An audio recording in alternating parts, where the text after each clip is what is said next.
नमस्कार, आपका स्वागत है टीएनवी एकेडमी के इस विशेष एपिसोड में। आज हम बात करेंगे एक बहुत ही महत्वपूर्ण अंतर्राष्ट्रीय मानक की, ISO 10015/2019।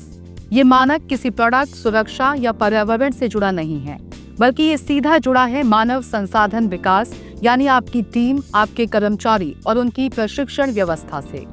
अगर आप चाहते हैं कि आपकी कंपनी या संगठन आगे बढ़े, तो केवल मशीनें और तकनीक काफी नहीं है। आपके लोगों की क्षमता, उनका ज्ञान और उनका प्रदर्शन सबसे बड़ा निवेश होता है और उसी के विकास को सुनिश्चित करता है ISO 10015/2019। ISO 10015 क्या है? ISO 10015/2019 एक गाइडलाइन स्टैंडर्ड है जिसका फोकस है लोगों के प्रशिक्षण और क्षमता विकास पर। इसे खास तौर पर इस बात के लिए तैयार किया गया है कि एक संगठन कैसे ये सुनिश्चित करे कि उसका प्रशिक्षण कार्यक्रम रणनीतिक रूप से योजनाबद्ध हो और उसका मूल्यांकन हो सके। ये मानक हमें ये सिखाता है कि प्रशिक्षण केवल एक टिक बॉक्स एक्टिविटी ना होकर एक बिजनेस ड्राइवर होना चाहिए। ये हमें training needs identification, planning, implementation और इवैल्यूएशन का एक पूरा चक्र देता है। ISO 10015 का इतिहास और 2019 संस्करण की खासियतें। ISO 10015 पहली बार 1999 में प्रकाशित हुआ था, लेकिन 2019 में इसे पूरी तरह से अपडेट किया गया। इस नए संस्करण में कई अहम बदलाव भी किए गए हैं। अब इसे ISO की NX SL स्ट्रक्चर के अनुरूप बनाया गया है। ये केवल प्रशिक्षण तक सीमित नहीं है, बल्कि इसे कॉम्पिटेंस मैनेजमेंट तक विस्तार दिया गया है। इसमें प्रभाव की माप पर जोर दिया गया है, यानी कि प्रशिक्षण का परिणाम क्या निकला। इसका मतलब है कि अब ये मानक सिर्फ ट्रेनिंग देने की बात नहीं करता, बल्कि ये पूछता है कि ट्रेनिंग के बाद फर्क क्या पड़ा। ISO 10015 का उद्देश्य क्या है? ISO 10015/2019 का मुख्य उद्देश्य है एक ऐसा फ्रेमवर्क देना जिससे कोई भी संगठन अपने कर्मचारियों की प्रशिक्षण आवश्यकताओं को पहचान सके, उन आवश्यकताओं के अनुसार प्रशिक्षण कार्यक्रम डिजाइन कर सके, प्रशिक्षण को प्रभावी तरीके से लागू कर सके और अंत में ये आकलन कर सके कि क्या उस प्रशिक्षण से वास्तव में कोई सुधार हुआ या नहीं। इसका फोकस है performance improvement through people development. प्रशिक्षण चक्र, 4 मुख्य चरण। ISO 10015 4 मुख्य चरणों पर आधारित है जो एक चक्र की तरह चलते हैं। ट्रेनिंग नीड्स एनालिसिस यानी TNA। सबसे पहले हमें ये समझना होता है कि किसे किस चीज की ट्रेनिंग चाहिए और क्यों। Training planning and design. दूसरी स्टेज में हम तय करते हैं कि ट्रेनिंग कैसे दी जाएगी, कौन देगा, कितना समय लगेगा और किन संसाधनों की जरूरत होगी। Training implementation. तीसरे चरण में वो योजना अमल में लाई जाती है, यानी ट्रेनिंग होती है। Training evaluation. अंतिम और सबसे जरूरी स्टेप है मूल्यांकन। ये देखा जाता है कि क्या ट्रेनिंग से कोई स्किल बढ़ी, प्रदर्शन में सुधार आया या कोई गलती कम हुई।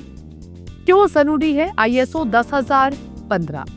आज के प्रतिस्पर्धात्मक दौर में किसी भी संगठन की सफलता इस बात पर निर्भर करती है कि उसके लोग कितने सक्षम हैं। तकनीक हर किसी के पास हो सकती है, लेकिन उसे चलाने वाले लोग अगर प्रशिक्षित नहीं हैं, तो नुकसान होना तय है।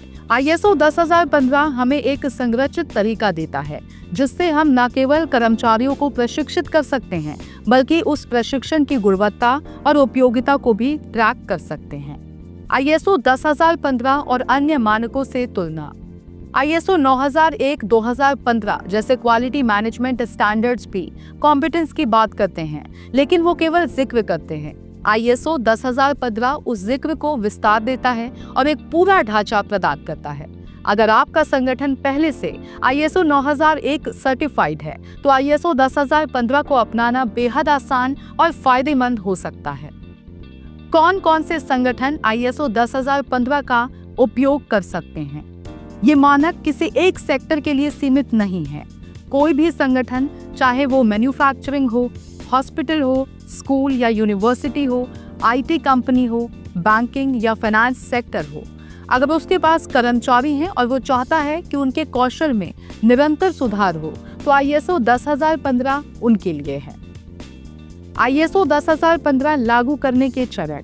अगर कोई संगठन ISO 10015 लागू करना चाहता है, तो उसे निम्नलिखित स्टेप्स फॉलो करने चाहिए। नीति और उद्देश्य तय करना। संगठन को ये तय करना होगा कि उसका ट्रेनिंग और डेवलपमेंट का उद्देश्य क्या है। ट्रेनिंग नीड्स एनालिसिस करना, कौन से विभाग, कौन से कर्मचारी, किस विषय पर, ये सारी जानकारी इकट्ठा करना। ट्रेनिंग प्लान बनाना, विषय, वक्ता, समय, मूड, ऑनलाइन या ऑफलाइन, फंडिंग, इन सब बातों की योजना। इम्प्लीमेंटेशन, ट्रेनिंग कराना और उसमें सहभागिता सुनिश्चित करना। इवैल्यूएशन एंड रिव्यू, प्री और पोस्ट टेस्ट फीडबैक और KPI के माध्यम से प्रशिक्षण का असर मापना। असर की माप, एक महत्वपूर्ण बिंदु। ISO 10015 के अनुसार केवल ट्रेनिंग देने से कुछ नहीं होता। हमें ये भी देखना होता है कि क्या कर्मचारी ने नई चीजें सीखी, क्या उसने उसे कार्य में उपयोग किया, क्या प्रदर्शन में कोई सुधार हुआ। इसके लिए हमें मापने योग्य मैट्रिक्स तय करने होते हैं। ISO 10015 और कर्मचारी जुड़ाव, एम्प्लॉय एंगेजमेंट, जब कर्मचारी को ये महसूस होता है कि संगठन उसके विकास में निवेश कर रहा है तो उसमें मनोबल और जुड़ाव बढ़ता है। इससे न केवल उसकी प्रोडक्टिविटी बढ़ती है बल्कि कर्मचारी का संगठन के प्रति लॉयल्टी भी। ISO 10015 इस सकारात्मक चक्र को शुरू करता है। अक्सर पूछे जाने वाले सवाल। प्रश्न, क्या ISO 10015 सर्टिफिकेशन भी होता है? तो इसका उत्तर है ISO 10015 एक गाइडलाइन मानक है, यानी इस पर सर्टिफिकेशन अनिवार्य नहीं होता, लेकिन कुछ संगठन इसे एक इंटरनल रेफरेंस के तौर पर अपनाते हैं। प्रश्न, क्या छोटे संगठन भी इसे लागू कर सकते हैं? तो इसका उत्तर है बिल्कुल। ISO 10015 को स्केलेबल रखा गया है, यानी आप अपनी आवश्यकता अनुसार इसे छोटा या बड़ा बना सकते हैं। अंतिम विचार, ISO 10015 2019 एक ऐसा टूल है जो आपको आपके कर्मचारियों की क्षमता बढ़ाने में मदद करता है।